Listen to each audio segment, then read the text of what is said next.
tindakan penyidikan tindak pidana korupsi, memang kita ada satu. Berapa total kerugian, Pak? Untuk sementara ini sekitar 350-an, Pak. Juta. Ya. Nah, itu baru nanti. Ada keterlibatan PNS, Pak? Kalau bisa, kalau nggak bisa ya nggak apa-apa, Pak. Sepertinya mengarah ke sana, Pak. mengarah ke situ. Oke.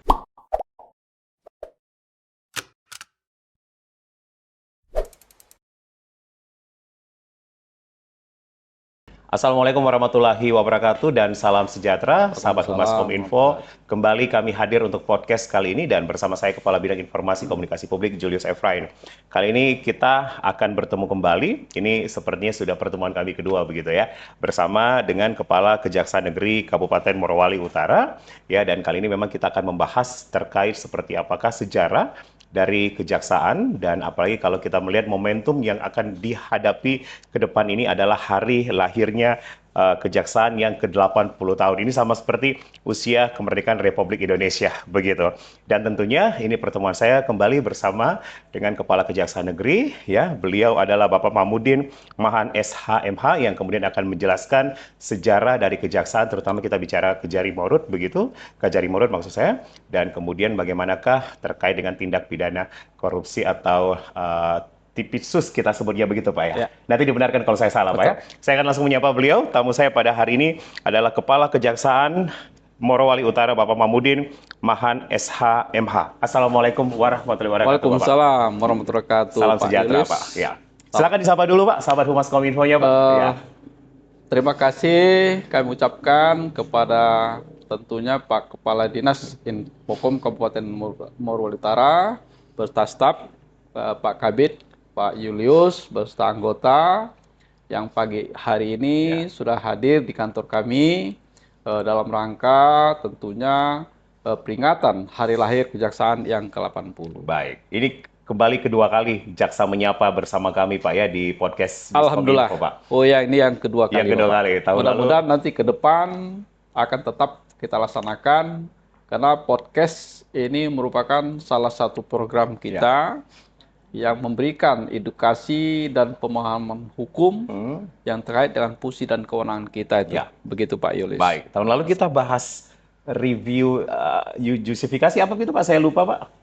Yang mana? Yang tahun kemarin RJ, Restoratif Justice. Iya, Restoratif Justice. Kali ini kita akan bahas tentang Tipitsus sendiri begitu Pak, tindak pidana korupsi.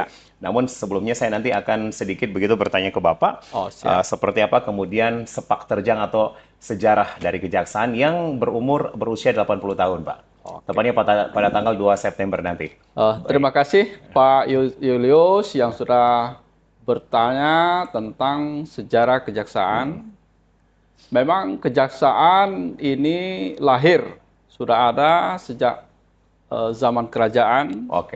Yang tepatnya tahun 1350 pada masa kerajaan Majapahit yang dipimpin oleh Raja Hayam Wuruk. Nah, di mana kejaksaan pada saat itu bernama Diaksa. Diaksa awalnya Pak ya. Diaksa ini adalah hakim yang memimpin pengadilan. Kemudian zaman Belanda masuk menjadi penjajah, jaksa tetap ada Pak. Tetap ada yang diatur dalam Kitab Undang-Undang Hukum Pidana maupun KUHAP, Kitab Undang Hukum Acara. Pada saat itu yaitu Wetboek van Strafrecht atau KUHP. Kemudian diatur juga di dalam HR. HR itu adalah hukum acara Belanda. Nah, apa tugasnya pada saat itu? Tugas jaksa adalah melakukan penyidikan perkara, kemudian melakukan penuntutan, dan melaksanakan peraturan perundang-undangan. Jadi dulu tugas kita itu bisa menyidik, bisa menuntut umum, dan melaksanakan segala peraturan perundang-undangan. Nah, kemudian sejak kemerdekaan, kejaksaan itu tetap ada, Pak. Yaitu dilantik Jaksa Agung pada tanggal 2 September 1945. Bertepatan berarti dengan hari lahirnya 16 Indonesia. hari, Pak. 16 Izin. hari. 16 hari Ya. setelah Indonesia merdeka, itu dilantiklah Jaksa Agung bernama Gatot Suryadirja, Jaksa Agung pertama. Tanggal 2 September 1945. Nah, apakah kejaksaan itu diperingati pada saat pelantikan pertama Jaksa Agung? Tentunya belum, Bapak. Jadi dengan adanya Bapak Jaksa Agung yang sekarang, Bapak Burhanuddin, beliau menggali kembali. Karena kita memperingati hari Bakti Adiaksa itu tanggal 22 Juli 1961. Nah, kenapa kita tidak memperingati hari lahir kejaksaan itu sejak dilantiknya Jaksa Agung pertama? Pak Gatot tadi ya. Pak Gatot tadi. Ya. Nah, kemudian dilakukan kesepakatan dan penyusunan sejarah bahwa ditemukanlah dokumen-dokumen bahwa Jaksa Agung dilantik 16 hari setelah merdeka. Setelah merdeka. Ya. Tepatnya 2 September, Pak. 2 September 1945. Nah, kemudian kita pelan-pelan untuk menyesuaikan sejarah itu. Bukan lahir Undang-Undang 1561, tetapi kita mengarah kepada pelantikan Jaksa Agung pertama. Oke. Yang saya sebutkan tadi 16 hari setelah merdeka. Baik. Selanjutnya, kejaksaan memang lahir kembali ya berdasarkan Undang-Undang Nomor 15 Tahun 61, di mana pada saat itu kita memisahkan diri dari Departemen Kehakiman dan Pengadilan. Jadi dulu bergabung ini, Pak? Dulu bergabung. Kehakiman, pengadilan, dan kejaksaan itu bergabung Masih jadi bergabung. satu. Jadi tahun 45 sampai 61 itu bergabung. Jadi sejak lahirnya Undang-Undang 1561 itu berpisah. Nah, sehingga pada saat zaman Jaksa Agung Suprapto diperingati hari lahir kejaksaan 22 Juli 1965. Nah, atas karya dan prakarsa Bapak Jaksa Agung sekarang, maka kita menggali sejarah kembali, Pak. Dan pelan-pelan kejaksaan nantinya mungkin bersepakat dan didukung oleh wakil-wakil kita. Dan tahun ini sebagian besar kegiatan kita fokuskan di tanggal 2 Februari 2 September. 2 September Ya. 2025. 2025 ini, Bapak. Termasuk Kejari Morot juga begitu nanti? Termasuk Kejari Morot. Kejari Morot. Dan instruksi ini berlaku seluruh Indonesia. Oke, akan ada kegiatan apa, Pak, begitu? Kita bicara Morowali Utara, ada upacara, kemudian ada entertainment apa begitu nanti, Pak? Insya Allah sesuai dengan petunjuk dari pimpinan, dari Kejaksaan Agung, kita ada beberapa melakukan kegiatan. Yang pertama kita olahraga. Oke. Olahraga sudah kita buka kemarin di tanggal 17 September. Kemudian ada bakti sosial. 17 Agustus mungkin, Pak, ya? 17 Agustus. Kemudian kita bakti sosial. Kemudian nanti juga kita ada anjang sana. Kita berziarah ke makam pahlawan. Oke. Dan mudah-mudahan memang saat ini ya makam pahlawan untuk Kabupaten Morowali Utara itu belum ada. Kita masih fokus untuk ziarah di laut. Oke. Dan mudah-mudahan dengan tabur bunga, Pak, nanti. Arwah pahlawan kita yang gugur Ya. di samudra itu Berarti akan ada tabur bunga nanti, Pak? ada tabur bunga. Baik. Pak Kejari, kalau kita berbicara tentang 80 tahun perjalanan dari Kejaksaan, Pak, dan Bapak sekarang sebagai Kepala Kejaksaan Negeri Morowali Utara, apa yang Bapak lihat perubahan-perubahan dari Kejaksaan, Pak, dari tahun lahir hingga hari ini? Tentunya memang kalau kita berdasarkan sejarah ya, kita diberi kewenangan untuk melakukan penyidikan terhadap semua tindak pidana pada saat itu. Nah, kemudian lahirnya Undang-Undang nomor 15 tahun 61 masih diberi kewenangan. Kemudian ada perubahan di Undang-Undang nomor 8 tahun 81. Jadi jaksa tidak lagi melakukan penyidikan terhadap tindak pidana umum dan yang jaksa hanya sebagai penuntut umum. Kemudian lahir Undang-Undang nomor 5 tahun 91, kita dipertegas kembali bahwa tugas utama kita adalah melaksanakan penuntutan di bidang pidana dan tugas-tugas lain yang diberikan oleh undang-undang. Baik, baik. Jadi banyak tugas yang kemudian menjadi kewenangan dan tanggung jawab Banyak. dari kejaksaan. Baik, Pak Kajari sendiri bertugas di Kejaksaan Morut ini kan sudah hampir setahun Pak ya, atau Ya. setahun lebih bahkan begitu Pak ya? Kalau saya bertugas di wilayah hukum Kejaksaan Tinggi Sulawesi Tengah, izin Pak Kabid, saya sudah masuk tahun ketiga. Tahun ketiga. Pertama saya sebagai koordinator pada Kejaksaan Tinggi Sulawesi Tengah, kemudian sejak tanggal 8 Agustus 2024 saya dilantik menjadi Kepala Kejaksaan Negeri Maluku Utara. Oke, berarti 8 Agustus, berarti udah setahun berapa hari begitu, sudah Pak ya? setahun, Ya, setahun lebih berapa harinya? lebih setahun. Pak Kajari kerasan begitu di Morowali Utara, Pak? Alhamdulillah, Di Bapak. Bapak ya? Alhamdulillah, jadi Kejaksaan Negeri Maluku Utara ini sangat masyarakatnya sangat Welcome. menerima, welcome Ramah, kepada kita. ya. Begitu juga mungkin dalam hal penegakan hukum, Ya. kita selalu membangun kepada pihak-pihak yang terkait dengan topoksi kita. Baik. Ada berapa SDM di sini, Pak?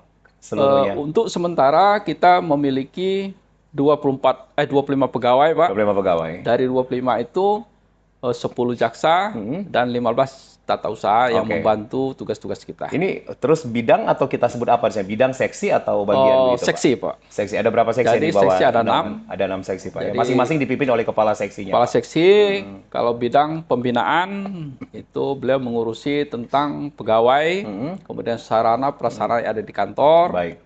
Kemudian bidang pidana umum. Nah, tadi berkaitan dengan Undang-Undang Nomor 8 tahun 81 tentang KUHP. Beliau hanya menerima tugas-tugas hasil penyidikan dari penyidik. Jadi bisa jadi penyidik polisi, bisa PPNS, dan penyidik lainnya. Oke. Kemudian tindak pidana khusus nanti kita bahas, Pak. Tindak pidana khusus ini khusus menangani tindak pidana korupsi dan TPPU. Oke. Nah, baik. Kemudian intelijen ini membangun komunikasi, kemudian meningkatkan kesadaran hukum masyarakat, serta pengawasan aliran keagamaan, Pak. Jadi di wilayah kita memang terdiri dari bermacam-macam agama. Jadi moderasi beragamanya harus diperkuat lewat edukasi intelijen bahwa ini, Pak ya. Kita harus meningkatkan sikap toleransi. Tidak ada intoleran. Jadi toleransi antar umat beragama, begitu juga antar agama. Jadi perpecahan itu kalau setelah saya baca bukan saja ribut antar umat beragama. Bisa jadi antar agama dengan agama. Internal agama. Internal agama. Contoh, kalau dalam Islam itu antara Muhammadiyah sama NU bisa. Kemudian di dalam Kristen ada juga.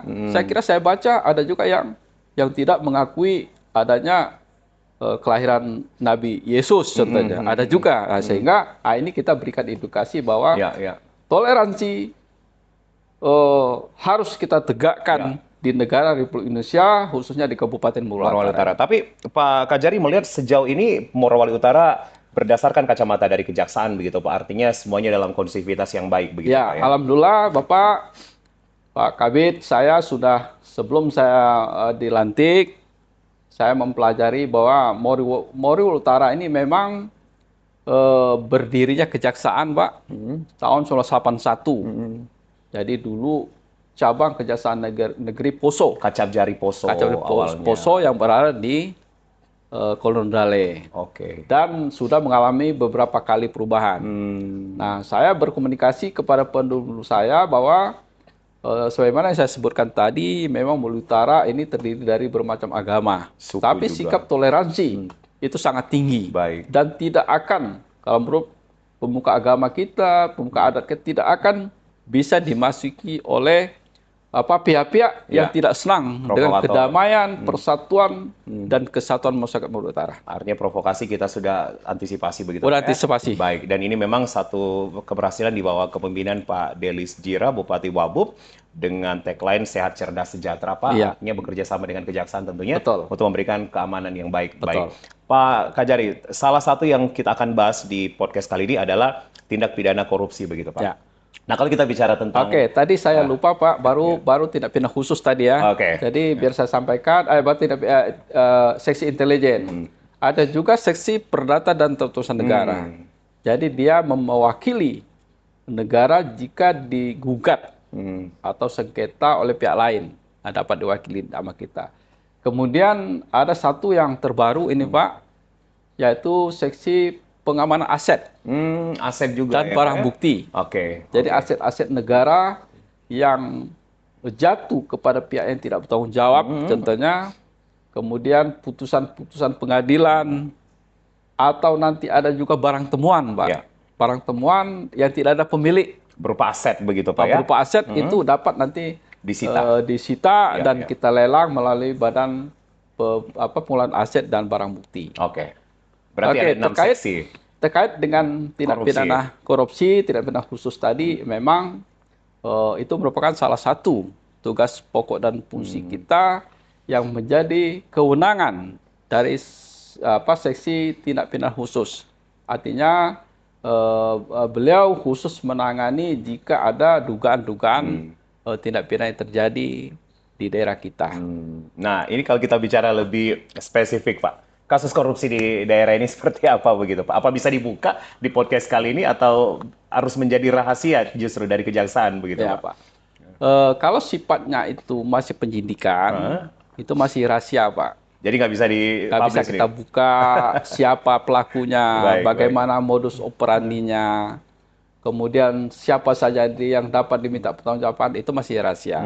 Tapi nanti setelah penuntutan itu boleh.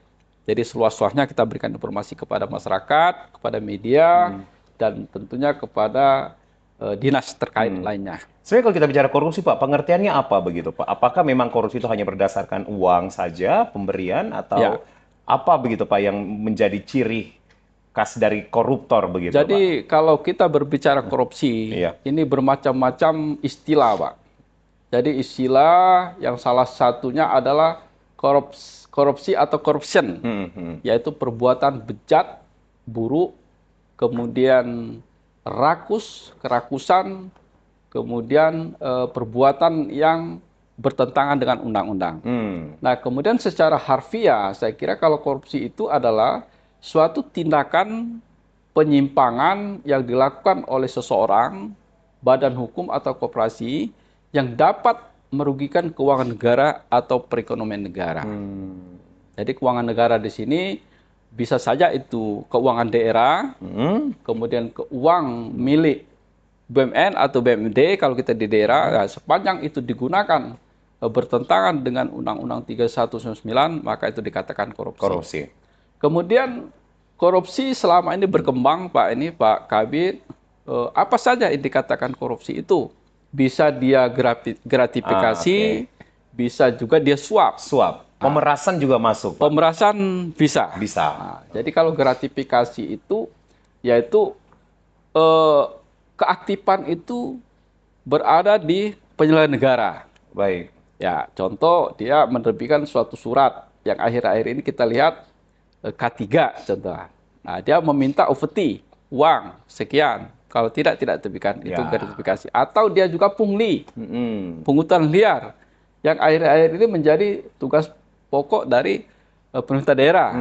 Karena ada beberapa dinas yang melakukan pungli walaupun kecil, nilainya nggak seberapa, tapi itu juga dikatakan pungli. Kemudian kalau suap, jadi suap itu masing-masing pihak itu berkepentingan. Ya. Berkepentingan artinya begini, tolong Pak terbitkan surat ini, saya ada dana sekian. Jadi kedua belah pihak itu aktif. Jadi ada kesepakatan antara kedua pihak. Ya, kalau kamu mau, kamu bayar sekian contohnya. Sehingga pihak penyelenggara negara ini bersedia. Nah, itu dikatakan adalah fungsi. Jadi keaktifan kedua belah pihak untuk mempengaruhi keputusan yang diberikan. Pemerasan sendiri, Pak? Kalau pemerasan itu artinya pemerasan dapat juga dilakukan terjadi transaksi antara kedua belah pihak yang salah satu pihak itu tidak berkeinginan. Nah, contoh begini, Pak Kabit contoh, kalau kamu mau sekian, sediakan uang sekian. Nah, artinya tidak ada ketulusan hati untuk memberikan. Beda sama suap tadi. Kalau suap ada sepakatan. Nah, kalau pemerasannya tidak. Nah, salah satu contoh yang gampang. Ini kamu ada berita. Ada perbuatan tidak senonoh contohnya. Oke. Ada isu begitu Ada ya, Pak? isu selingkuh, isu main perempuan Iya, contoh. iya, iya. Kalau kamu tidak mau, ini Diperas. saya sebarkan berita ini. Baik, Nah, Pak. itu artinya pihak lain itu merasa keberatan untuk memberikan sesuatu. Tapi dengan terpaksa Membayar. membayar atau Iya, memberikan baik. uang atau upeti kepada Baik, yang bersangkutan. baik. Pak Kajari, oke. Mungkin memang beberapa kasus masih dalam penyidikan dan memang belum layak untuk dibuka Ya. atau dibongkar begitu Pak pada saat podcast ini. Tapi kalau kami ingin Bapak bisa spill sedikit gitu Pak, dalam 1 tahun kepemimpinan Bapak, Ya. lagi dalam penyidikan apa Pak kasus terbesar yang ada di Morowali Utara Pak? Oh. Tanpa menyebutkan nama dan menyebutkan ciri-ciri atau seperti apa begitu Terima Pak? kasih Pak Kabid. Memang kita ya di dalam melaksanakan tugas dan fungsi kita yang berkaitan dengan tindakan penyidikan tindak pidana korupsi, memang kita ada satu yang saat ini sedang kita lakukan penyidikan. Ini levelnya paling besar ya Pak ya skalanya? Ya. Oke, Ya. oke. Jadi selama saya bertugas di sini ada 2 kasus yang kita tingkatkan dan alhamdulillah pada saat ini sudah masuk ke penuntutan dan satu lagi mungkin masih tahap penyidikan dan ini masih rahasia, belum dapat kita buka di publik ya. Karena apa? Karena penyidikan itu ada serangkaian tindakan penyidik untuk mencari bukti. Nah, dengan bukti itu menjadi terang suatu tindak pidana guna menentukan tersangka. Keterlibatannya siapa nih Pak? Melibatkan siapa Saya aja juga Pak? belum bisa juga disampaikan. Bukan Pak Kabid, karena ini Masih privasi penyidikan. seseorang. Baik. Nanti ketika tim berkesimpulan dari bukti, bukti itu berdasarkan pasal 184 itu ada 5 Pak. Oke. Jadi ada keterangan saksi. Jadi kena 5 pasal Pak ya? Bukan 5 alat bukti. 5 alat bukti dari pasal 185. Ya. 5 alat bukti yang 5 didapat alat Pak. bukti. 184 dan 185 itu 5 Baik. alat bukti, yaitu keterangan saksi, kemudian surat, petunjuk, keterangan ahli, keterangan tersangka. Tidak ada 5. Nah, Berapa? berdasarkan keterangan ini nanti, maka tim menyimpulkan Pak, bahwa si A bertanggung jawab contohnya. Si A dapat dimintakan sesuai dengan hukum. Nah, itu baru nanti. Ada keterlibatan PNS Pak? Kalau bisa, kalau tidak bisa ya nggak apa-apa Pak. Sepertinya Mengarah ke sana, Pak. mengarah ke situ. Oke. Berapa total kerugian Pak? Untuk sementara ini sekitar 350-an Pak. Juta. Ya. Untuk sementara. Harusnya kecil jumlahnya. Berdasarkan Pak, ya? hitungan Jumlah kita. kecil apa jumlah besar ini Pak?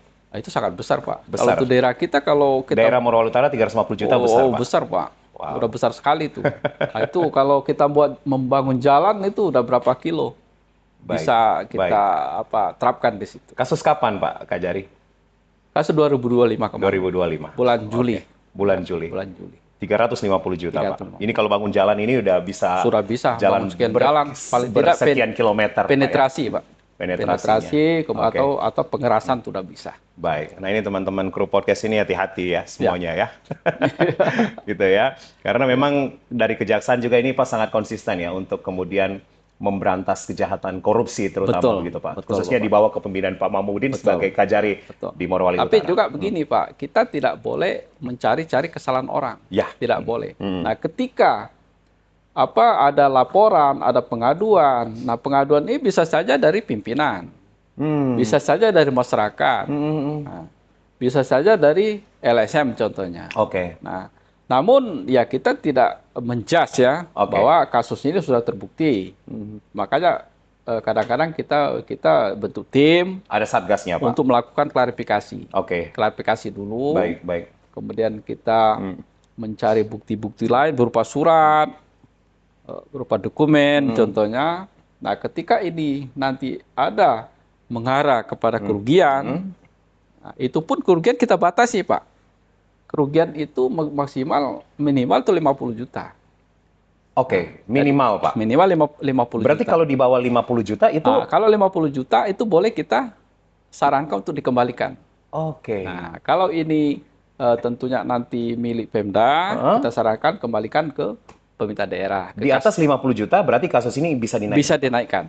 Jadi kalau di bawah 50 itu boleh kita kita hentikan. Artinya masih ada jalan damai Masih ada jalan. yang kemudian menjadi tersangka pelaku Ya, itu bisa namun dia mengembalikannya, Pak? berkewajiban, Pak, Mengembalikan. Dengan batas waktu berapa lama biasa diperkenankan? Kalau ketentuan penyelidikan itu tidak ada diatur, Pak. Kecuali itu pemeriksaan BPKP atau Oke, BPK. oke. Kalau BPK itu 90 hari kalau tidak salah saya. Oke, Jadi 90 hari wajib dikembalikan ke Kasda. Nah, kalau penyelidikan itu tidak diatur secara spesifik, tetapi ketika temuan itu ditemukan oleh tim penyelidik bahwa ada kelebihan bayar, contohnya. Kelebihan bayar 25 juta. Maka tim akan menyarankan bahwa kamu kembalikan ke Kasda. Dan ini sudah saya lakukan beberapa kali, Pak Kabid, di Morowali Utara. di Morowali Utara tahun 2024 yang lalu pada saat MOU dengan Pemda itu sudah saya singgung bahwa ada temuan BPK itu dikirim kepada kita, dan alhamdulillah pada saat itu pihak-pihak pelaksana ini beringat mengembalikan. Dan kalau tidak salah saya rilis itu sebesar 1,3 miliar, Pak. Ini ngeri-ngeri sedap juga nih ya. Jadi jaksa itu, Pak, begini, Pak Kabid. 1,3 miliar ini hitungan Morowali Utara, Pak? Untuk Morowali Utara. 1,3 miliar 1,3 sudah dikembalikan. Sudah dikembalikan ke Kasda. Wow. Ke kas pemerintah daerah, bukan ke kita, Pak. Ini saya jadi host merinding ini loh. Iya, jadi bukan ke kita. Kalau kita itu hanya putusan pengadilan. Baik. Jadi PNBP kita. Iya, baik. Tapi kalau mereka berkeinginan untuk menyelesaikan tagihan TGR istilahnya. Iya, TGR, Pak. Tagihan ganti kerugian ini ke Pemda, nah kita otomatis itu kita, walaupun ya di pasal 4 Undang 31 itu pengembalian kerugian negara tidak menghapus pidana. Oke. Tapi dengan kita harus profesional. Iya. Hati nurani dan profesional. Kemanusiaan juga mungkin. Kemanusiaan juga. Nah, ketika seseorang itu mengaku kesalahan dan mengembalikannya, itu bisa kita hentikan. TGR-nya berarti ditutup, Pak? Ditutup. Oke. Nah, begitu juga sekarang, Pak, kita ada RJ, sedikit saya singgung. Restoratif justice tadi? Berkaitan dengan tugas Kasipidum. Dia sudah bersalah, contohnya. Sudah mencuri, merugikan orang lain. Tapi dengan kesadaran dia mengembalikan dan semua, dia ganti kerugian, itu bisa kita hentikan. Gitu. Ini kami sebagai... Dan alhamdulillah saya kira nanti mungkin terhadap TGR ini, saya berharap pemerintah daerah tetap menagih tetap menagih kepada pihak-pihak yang terkait sebelum sampai kepada APH. Jadi APH adalah? APH ini aparat penegak hukum. Oke, jadi sebelum masuk ke penyidikan, tahapan hukum ini harus dikembalikan. Harus dikembalikan. Baik. Jika mereka bersedia. Pak Kajari, sebenarnya mental koruptor itu atau mental korupsi itu kenapa begitu, Pak? Sehingga kemudian ada peluang dan kemungkinan-kemungkinannya begitu, Pak? Jadi tadi sebagaimana saya katakan ya, mental itu mungkin kerakusan itu, Pak. Kerakusan, ketidakpuasan, berkeinginan untuk memperkaya diri sendiri. Jadi untuk memperkaya orang lain, itu bisa saja, Pak. Korporasi contohnya. Dia bagian dari korporasi tersebut contohnya. Dia bisa saja. Dengan kewenangan dia, nanti dia dapat upeti dari korporasi itu. Bisa. Ya. Oke, dan ini bisa dapat laporan dari tadi Pak Kajari katakan pimpinan dapat melapor, kemudian LSM masyarakat. Saya ke masyarakat, Pak. Artinya masyarakat pun punya peluang untuk bisa melaporkan. Bisa. Ada aduan laporan pelayanan dan ini dijaga kerahasiaannya pasti, Pak. Ya. Jadi kita diatur diatur. Coba lihat itu. Ya. Oke. Diatur di Peraturan Pemerintah Nomor 43 Tahun 2008 ya, tentang tata cara pelaksanaan peran serta masyarakat memberikan penghargaan dalam dana. Jadi peran serta masyarakat ya. Jadi diatur di PP 43 Tahun 2018 bagaimana masyarakat dapat memberikan informasi yang seluas-luasnya kepada aparat penegak hukum ya, Pak. Jadi aparat penegak hukum khususnya korupsi ini ada 3. Ada KPK, Komisi Pemberantasan Korupsi, kemudian ada kepolisian, ada kejaksaan. Jadi boleh mereka melaporkan dan identitas pelapor wajib kita rahasiakan. Ya. Wajib kita rahasiakan dan tidak boleh siapapun yang mengetahui pelapor. Jadi dilindungi oleh undang-undang. Baik. Adalah Undang-Undang Nomor 43. Ya, PP 43 2018, Pak ya. Jadi setiap pelapor itu atau aduan itu bisa dijaga kerahasiaannya begitu ya, Pak Kajari ya? Jadi sekarang Oke. itu Pak, LSM itu memang dijamin oleh undang Ya, juga. ya. Dia boleh mencari, kemudian memperoleh dan memberikan informasi ya kepada APH, kemudian mendapatkan pelayanan dan mencari dan memberikan informasi terkait terjadi korupsi. Nah, contoh begini, LSM lembaga swadaya masyarakat mendatangi pemilik kegiatan contohnya. Itu boleh Pak, silakan saja. Tapi bukan untuk mencari keuntungan. Nah, contoh mereka mencari informasi, dengan informasi ini memeras contohnya. Wah, kamu terjadi begini, hanya dijadikan sarana untuk itu tidak boleh. Oke. Tapi kalau mereka mencari contoh ini bangunan ini sesuai spek apa tidak, artinya berkomunikasi dengan pemilik atau penyedia, itu boleh-boleh saja. Silakan. Boleh saja. Dan kegiatan ini boleh bisa mereka serahkan ke APH. Baik, aparat penegak hukum tadi. Tapi APA harus nanti menganalisa, Pak. Ya, harus dianalisa dulu, Pak ya. Menganalisa, menelaah Oke. apakah ini sesuai dengan isi laporannya apa tidak. Kemudian melakukan klarifikasi, pemeriksaan itu boleh. Baik, dilakukan oleh baik. APH. Baru kemudian bisa dinaikkan menjadi Ya. status hukum atau tidak Oke. begitu, Pak. Kalau kita bicara media massa, Pak Kajari, kami pun juga dari bidang informasi komunikasi dari Kominfo, apa yang bisa menjadi peran kami begitu, Pak, dalam sosialisasi dan publikasi media massa begitu, Jadi Pak? media massa ini ada beberapa, ini ada sebagai kontrol sosial, Pak. Jadi kontrol sosial ini yaitu fungsi yaitu mata dan telinga masyarakat. Ya. Jadi terhadap kinerja pemerintah dan lembaga negara dengan membongkar kasus korupsi, kemudian menekan aparat penegak hukum untuk menindaklanjuti laporan. Nah, kemudian yang ketiga menyuarakan aspirasi publik agar pelaku korupsi diusut tuntas. Jadi ada 3, Pak. Baik. Jadi yang pertama itu membongkar, kemudian menindaklanjuti laporan. Nah, kadang-kadang begini, Pak, aparat penegak hukum ini lengah, nah, atau lamban. Nah, masyarakat kepinginnya cepat. Ya. Ketika laporan hari itu juga harus ada keputusan. Nah, sebenarnya kan tidak begitu. Ya, karena dianalisa dulu, Pak. Dianalisa semuanya ya. dulu. Jadi prosedurnya itu laporan, laporan itu masuk ke pimpinan, pimpinan itu nanti meminta pendapat kepada staf. Para ahli. Kak, ke staf kita. Oh, staf dulu. Jadi Ya. fakta dikaitkan dengan peraturannya. Nah, kemudian nanti kita baru terbitkan surat perintah, contohnya surat perintah pra penyidikan atau penyidikan. Nah, ini yang harus media ini mengawal, Oke. dikawal apakah nanti penyelesaian ini tuntas apa tidak. Kalau tuntas sejauh mana, kemudian kalau tidak, ya kadang-kadang ini laporan ini kan bukan tindak pidana, contohnya. Perbuatan perdata, atau setelah dilaporkan pihak-pihak ini sudah mengalihkan, Pak, sudah mengembalikan kerugian, contohnya. Nah, ini menjadi bahan bagi tim untuk menganalisa. Namun saya juga berharap kepada media, saya kira saya terbuka, Pak, ini Pak Kabid, silakan ditanya kepada tim atau kepada saya apabila ada laporan yang masuk kepada kita, itu laman penanganannya, Pak. Oke. Laman pengusutannya. Tapi ini garis bawah, Pak Kabid, bahwa setiap laporan itu tidak wajib jadi perkara, Pak. Oke. Ya, Karena ada proses analisa tadi. Ada proses analisa tadi. Ya. Ada proses pengkajian. Ya, ada proses penelitian. Baik. Berdasarkan dengan. Jadi kalau masyarakat ketika laporan disampaikan, maunya itu harus dihukum. Ya.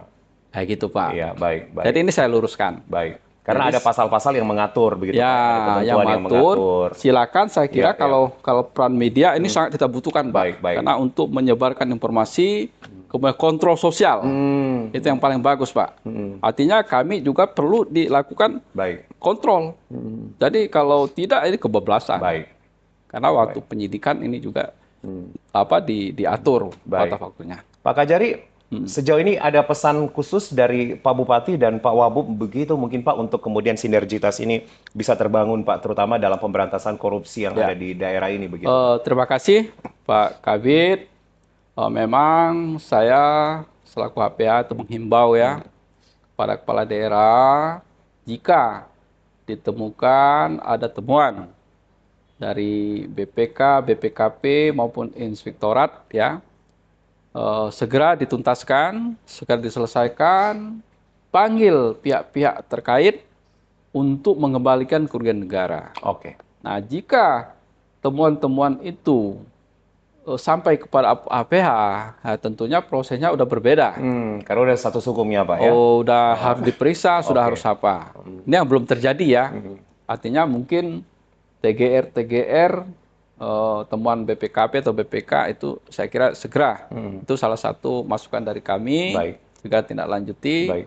Nah, kemudian kalau memang mereka tidak bersedia, merasa tidak bertanggung jawab, contohnya boleh saja diserahkan ke kita. Oke. Nanti aparat penegak hukum yang dapat menilai, ya menilai bahwa biasanya begini Pak, kadang-kadang masyarakat ini tidak mau dia, saya tidak menggunakan, saya tidak memakai.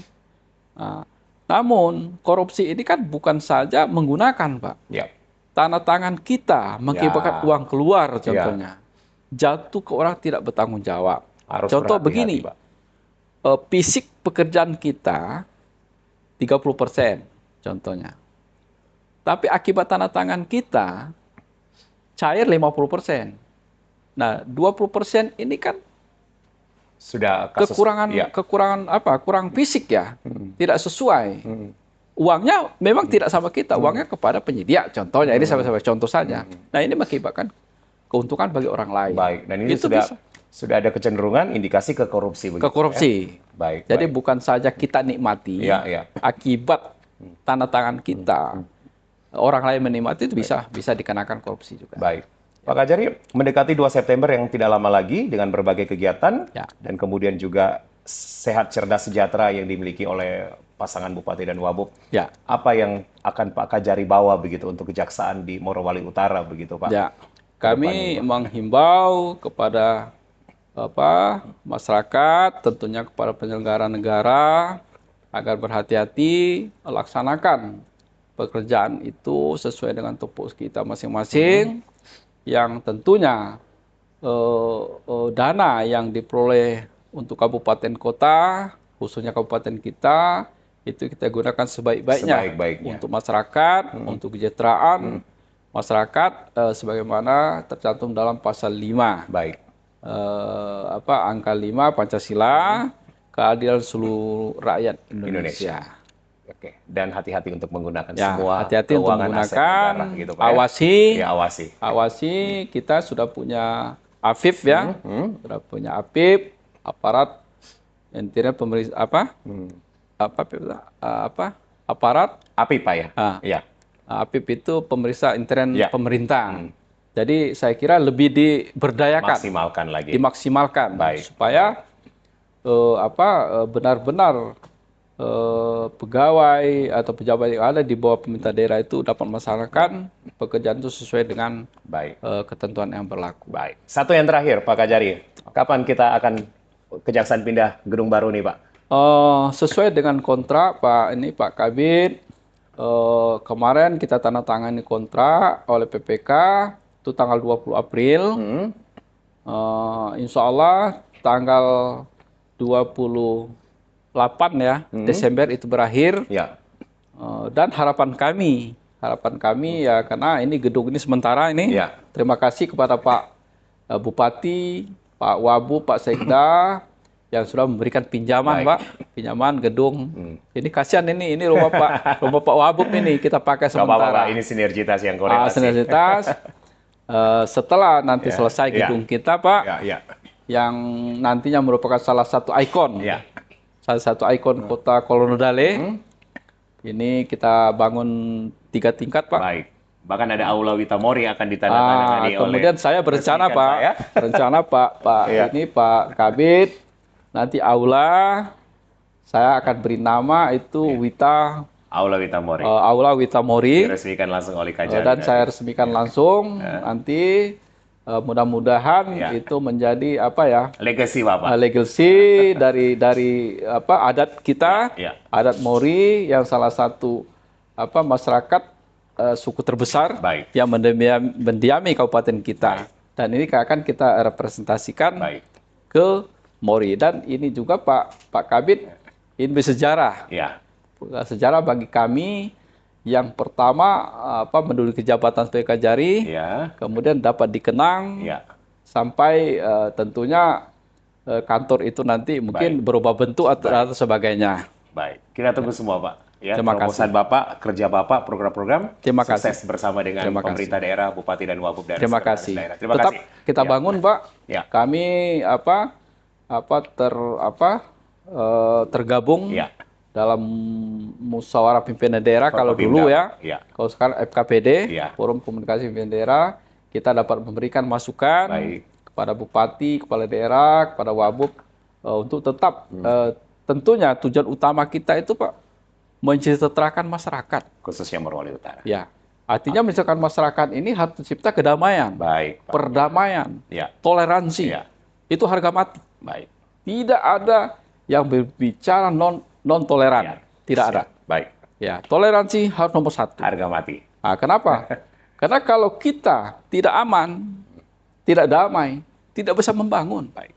Tidak bisa membangun. Dan Bagaimana? pembangunan itu dibangun oleh Saling masyarakat. curiga Ya. antara pihak satu, pihak lain. Antara suku satu, suku lain contohnya. Antara agama satu, agama lain saling curiga. Baik. Tidak bisa membangun. Nah, oleh karena itu, harapan saya terakhir ya kepada masyarakat, ya mari kita bersama-sama menciptakan kedamaian, menciptakan persatuan, walaupun kita berbeda-beda. Ini kata kunci, Pak. Bineka. Walaupun kita berbeda-beda, kita tetap satu, Oke. yaitu Negara Kesatuan Republik Bineka Indonesia. Tunggal Ika. Baik. Bineka Tunggal Terima Ika. kasih. Terima Pak kasih, Kajari, atas Pak waktunya Kabid, Pak Mahmudin. atas Ya. yang sudah repot ya, sudah datang ke kantor kami dengan membawa Dengan senang fasilitas hati, ini, bahwa ke depan Ya. mudah-mudahan kita tetap ini merupakan program kita, tentunya nanti dengan materi Yang berbeda lagi. yang berbeda. Baik, terima kasih Bapak, salam sehat. Terima kasih. Ya, sukses untuk semua rangkaian-rangkaiannya Terima kasih. Pak, sampai 2 September bahkan sampai Desember Ya. nanti. Baik, dan sahabat Humas Kominfo, tema besar dari hari lahirnya Kejaksaan Negeri, Kejaksaan ya Pak ya, ini adalah transformasi Kejaksaan menuju Indonesia Maju, ya dengan logonya nanti bisa dilihat di semua platform sosial media. Oke. Oke, saya Julius Efrain pamit. Podcast ini bisa disaksikan di berbagai platform media milik Dinas Komunikasi Informatika Kabupaten Morowali Utara. Sekali lagi pamit. Wassalamualaikum warahmatullahi wabarakatuh. Waalaikumsalam Selamat warahmatullahi siang dan salam wabarakatuh. sejahtera untuk kita sekalian. Terima kasih. Oke Pak. Ya. Pak ini Pak Siap. Kabid, makasih dah semua kru ya.